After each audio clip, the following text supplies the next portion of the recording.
My name is Cassandra Shea. I am the program coordinator for the Children's Center for Cancer and Blood Disorders and the director of Camp Kemo. Yeah, Camp Kemo actually started in 1980, shortly after our pediatric hematology oncology clinic was started by one of our nurses, Linda Wells, and she just saw a need to get these kids out of the hospital, give them an opportunity to have a little bit of normalcy and be kids. So it started as a day camp in 1980, and then the next year became an overnight camp and has been flourishing ever since, and has grown from our flagship, which is that 1 week of summer camp, to a full year-round book of psychosocial services, we call them, to serve not only our oncology patients, but also the blood disorder patients that we see here as well. And our goal is to serve the psychosocial needs of the entire family. So when a child is diagnosed with cancer or blood disorder, we see a very large amount of sickle cell patients here as well. Our goal is to support them. So we do that through a variety of different programs. We have teen support groups for both our oncology patients and our sickle cell patients.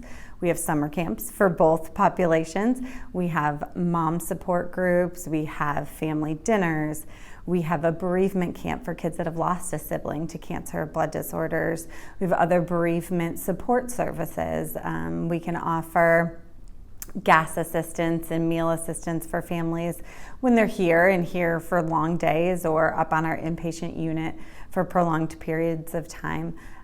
We have a toy box reward system for our kiddos. Some may call it a bribery system, but we give our kids points when they come to have treatments done, and then when they're done, they get to pick out, for our younger kids, they get to pick out a toy.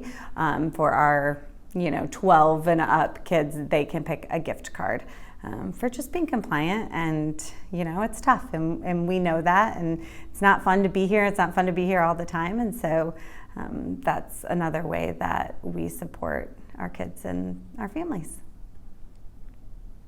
It is absolutely incredible, and I think that I'm reminded every time I hear one of our families speak about just how important each of our individual programs are. So whether that's a mom going to our bereaved moms group that we offer several times a year, or a teen being part of our teen group that goes on 3 retreats a year, or a kid going to one of the 2 summer camps, whether that's Camp Kemo, our flagship camp, or we partner with DHEC for our blood disorder group to go out to Camp Burnt Gin, it is life-altering for them.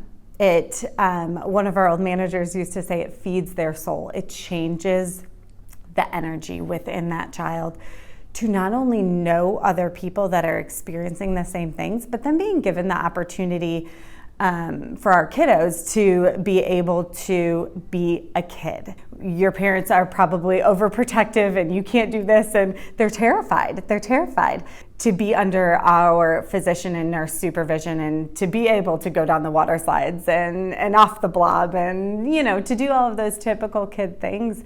Really inject some life back into them. You don't often have to talk about your experience, but the bonds that are formed just knowing that the people around you have walked the same path you're walking, they get it.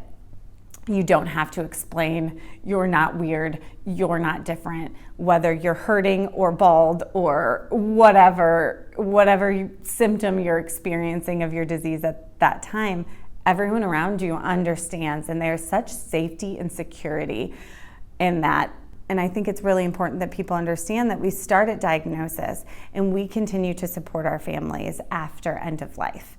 Like I said, we have a bereaved moms group. We offer that bereavement camp for our kids who have siblings that have passed away, but we also make sure we stay connected with those families, because we become a huge part of their life when they're going through treatment with us. And we're really some of the only people that truly understand what they've been through. So to then continue to provide that support, whether it's funeral assistance or a card or a gift on the child's birthday or the anniversary of their death, things like that, to help that family through their grief process. We're here for that as well. And I think that is incredibly important, that we want to make sure that families aren't just abandoned, whether they're done with treatment in whatever scope that means.